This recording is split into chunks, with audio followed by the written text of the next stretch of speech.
Bro, I'm pumping off adrenaline. I'm way too in my element. I know there's people better than, but right now who is better than? A man that's working hard as shit, trying to find a pot to piss. Showing all the ups and downs, shit is filled with awkwardness. Working on my discipline, time for me, I schedule it. Show my life unedited, I'll be doing shit I never did. Music therapeutic is a little... What's going on, guys? Welcome back to another episode of the Extreme Lifestyle Living Podcast. Now, today, what I want to talk to you guys about is the recipe for success. And it's not going to be any of this heebie-deebie bullshit of like, oh, meditation, get up at 5 a.m. and, you know, like have crazy-ass goals. Like, if you don't feel pressure from your life, you're not successful. None of that bullshit. I'm going to give you my genuine, honest recipe for success as to what has gotten me from depressed, broke, young kid that literally felt inferior in his skin, felt inferior as a man, felt like, honestly, before I met Emma, like I was borderline suicidal. I accepted my life, like, you know, not even to go on a side tangent, but, you know, like the whole suicide conversation, I genuinely was. You know, I just, the only reason why I never conceptualized the idea of actually taking my own life was because Mom went through a lot worse than I ever could imagine. And just seeing her stand here strong, and, you know, yeah, side tangent, like us, like don't have a great relationship. We have a phenomenal relationship. It's just not to the standard that I'd like. But, you know, my grandparents as well, seeing the life that they've all had, and none of these guys I don't want to say have taken their life within reason, but I know particularly my mom has seen things that I don't want to ever imagine. And I don't wish that upon my worst fucking enemy as to what my mom has endured. And I think the biggest thing that was always a pillar, and a very, very strong pillar for me to never get that far into the suicide conversation because of her, which is, again, if you've been around for a while, which is why when she did try to take her own life, it really fucking got at me. And it wasn't just once, but it was twice within the last 3-4 years. It was twice that she tried doing that, and it was incredibly hard because that was a pillar as to why I never folded in these different things, right? But the reason why I'm saying the recipe for success is because that's what I was. You know, when I met Emma, I was struggling with that stuff, and when I met Emma, I was like, at 45, I'm going to die of a heart attack. I'm just going to be taking these drugs, doing drugs, partying, and not giving a fuck. And I genuinely meant that, and I genuinely felt that, and it was just purely because I felt like I did everything I could on my end. Like, I graduated high school, or no, not many people in my family graduated high school, went to community college, no one else in my family got a degree, felt less than because people went to university. I graduated college with really good grades, went to university. University just was university's fucking stupid in my opinion, unless you're taking something very specific for your degree. Like, if you're taking general business, or like, unless you're taking something medical or something very financial, like a CPA, or like, you know, unless it's very, very niche down, don't go to fucking school, I'll tell you that much. But just going through the motions, and I was very, very weak-minded, like didn't know what the fuck I wanted.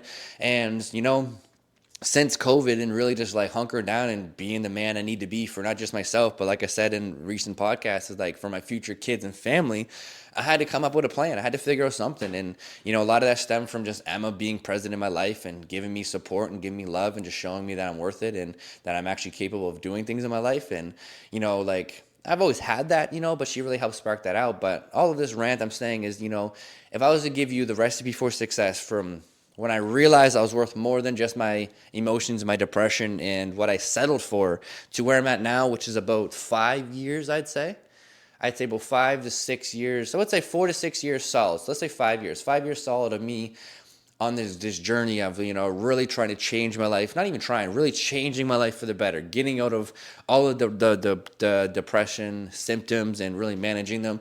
Getting rid of all of the anxiety and really learning how to manage it. And really getting into a lifetime that I never thought was imaginable. You know, where I'm at now, I truly did believe I wasn't going to get here until I was like 45 with kids and stressing and things, right? But I'm standing here 30 years old, 10 toes down, chin up, chest out, fucking stronger than ever, prouder than ever. And, you know, I did it the last 5-6 years, you know? So my recipes for success is, number one is you got to, like, I already said it in kind of one of the other episodes, but you got to fucking want it. Number one is you got to fucking want whatever it is you're going towards. No, you got to want it more than anyone else around you. You can't want anything in your life that you don't truly feel like you got that 110% fuck you conviction for. Like me and my goals, when I talk about them, you feel it. When you hear me say that, even right now doing this podcast episode, you can hear the conviction. I dare you to get in front of me and my goals. I'm going to fucking run you over so many times, so fast, so strong, so powerful that I won't even fucking realize I ran you over because I'm fucking going for what's mine. period. And that's every area of your life. You want a relationship, you want a financial goal, you want a physical goal, you want a spiritual goal, you want anything in your life, you gotta fucking want it bad. And until you can understand how bad you fucking truly want it, you gotta like be almost feel like you gotta reverse psychology the fuck out of yourself. You gotta almost like, within a healthy manner, talk shit to yourself and be like, I fucking need that. Like I need that. And it's not about an ego thing. Like mine is always from the standpoint of being the best provider for my family and my kids, so if it fucks up with that goal, I'm going through you every single fucking time and I will not stop. And that's number one, is you need to have a goal that you are so emotionally invested into, emotionally invoked in, that you just fucking know that it's the right thing to do. And it's the right thing that you want to go after. And, it has to be purely through an organic and genuine reason. It can't be from a false, like, I want, like, again, the last episode I had was like all this false different pretenses as, I want this for this. You want something because you fucking want it. And again, as long as you understand why you want it with the goal, then you're fucking set. So number one is have a goal and fucking want it bad. Number two is understand you can't fucking do it alone. Get out your fucking ego, get your head out of your ass and understand you cannot do it alone. If you want to get in the best shape of your fucking life physically, and you have never had a coach or you do not have a coach, you're not going to fucking do it alone.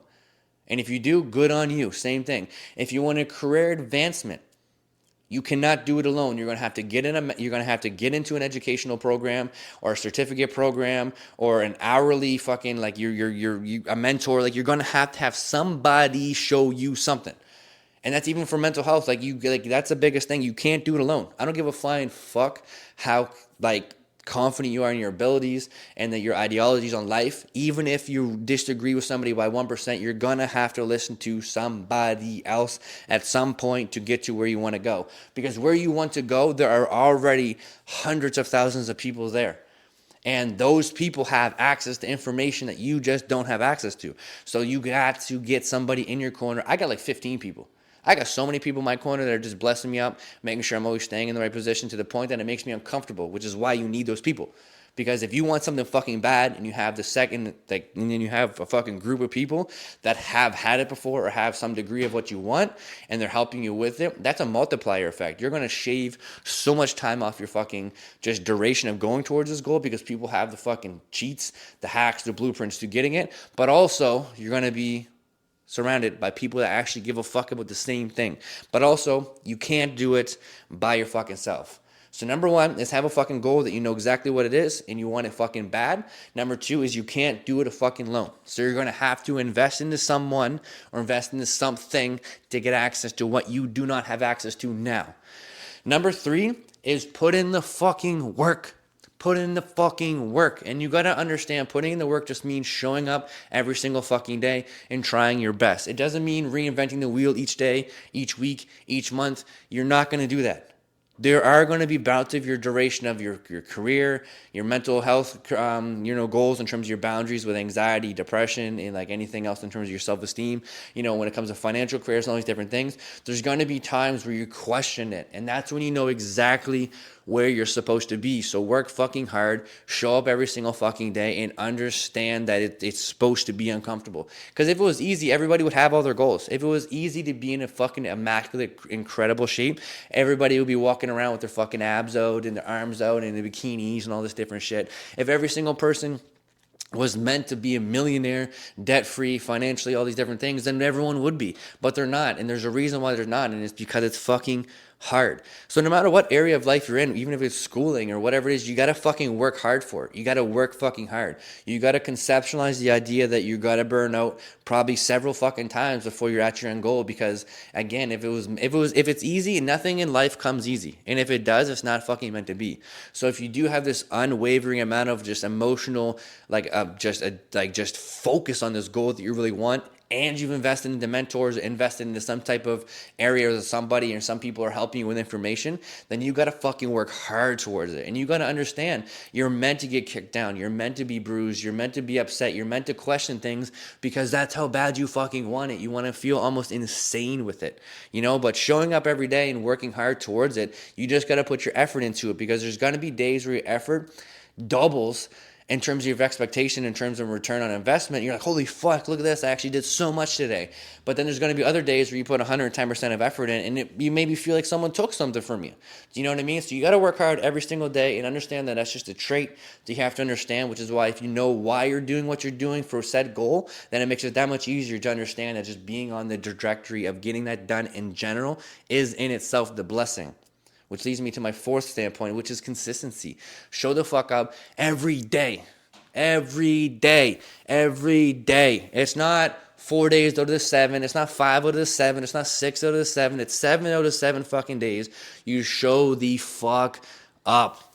You show the fuck up. The standards of those work days and off days is different. Like today's Sunday for me, I'm a little more relaxed. I mean, I actually work a lot on Sundays, but I'm recording a bunch of podcast episodes. I'm more of like, I know the season of me working in this regard is a little bit less stressful than some other days. So I know Monday to Friday is a different leg of work. Saturday, Sunday is another leg of work for me. So it's like, I understand where I'm at, but I'm showing up every single fucking day. There's no days off. If you want this life to be 110% unquestionably yours, you got to work every single fucking day, because if you don't work on these different days, then what days are those to you? They're somebody else's days, which means you're not actually in alignment with the life that you're creating. See what I'm saying there? That's why it's so important. And it's not about working every day and, I got to put on my suit and tie and put in some work. But it's like, again, you even putting work on yourself to practice gratitude on the days like Saturday and Sunday when you're not physically actually in the, let's say, office working. That's still you putting in the work to ensure that you're in the best position for yourself to show up for where you need to be. Again, listening to other episodes, you can't be anywhere that you're not showing up. And if you're not showing up, you're not where you need to be for those opportunities, which means work every fucking day. Work every fucking day. Like I said, goes back to working hard. If you feel like you're burning out, you're right where you fucking need to be. Straight up. And I guess the last one to say for the blueprint of success is fucking believe in yourself, dog. Like, you gotta believe in yourself. You gotta believe in yourself. There's people in this world that like have so much more than you will ever understand, because they just simply are arrogant fucking assholes and just believe that they deserve it on so many different levels. And you listening to this podcast are so introverted, so like, I deserve X and this and that, and like, it'd be nice to have this, it'd be nice to have that. Believe in it all. Like, believe in it all. To be God honest truth with you, do you want to know what I want to retire with in my investment portfolio? I'm gonna be so fucking honest with you guys right now. $775 billion I want that in my investment portfolio. And if you think I'm greedy for that, or if that makes you feel any type of way, two things. Number one, go fuck yourself. You don't know how it's broken down. Straight up, you don't know how it's broken down. I don't get any of that money, nor do I want it. But number two is that's what I genuinely feel like I'm worth based on the work ethic I'm going towards and how long I want to do it. And this isn't, I'm not going to have this today or tomorrow. Like, this is my end goal. Look back at my life. Got great grandchildren and all these things, and I have it all there. But I generally don't think it's greedy, because I'm not asking for $1 trillion. There's people on this planet that are trillionaires. You don't even understand how many trillionaires there are, because they hide them because there's so much fucking money. And I'm, like I said, you got to believe in it, which is why I'm saying this, because I believe in it. Like, if I have $775 billion, not one person that I come in contact with will ever have to worry about eating again. And I believe in that 110%. I'm not asking for $775 billion because I want to have a private jet to fly on 6 times a fucking week and do all these crazy things. No, I'm trying to fucking change every single person's life around me. Because again, goes back to the very first recipe for the recipe for success and the blueprint is number one is knowing why you're doing it. Do you know what I mean? Having that concrete goal and all these different things. So for me, the biggest thing when it comes to all of these things is at the very end is believe in it as best as you can, and then show the fuck up every single day, be consistent, work hard, and fucking get after it. But other than that, that's all I got for today's episode with the recipes for success. I really hope one of them stuck out to you. And if there's anything at all that you guys need with clarification or want help with this stuff, just let me know, because I fucking love it. But at the end of the day, appreciate you all. Have a blessed day, and let's fucking go. Brown pumping off adrenaline. I'm way too in my element. I know there's people better than, but right now who is better than? A man that's working hard as shit, trying to find a pot to piss. Showing all the ups and downs, shit is filled with awkwardness. Working on my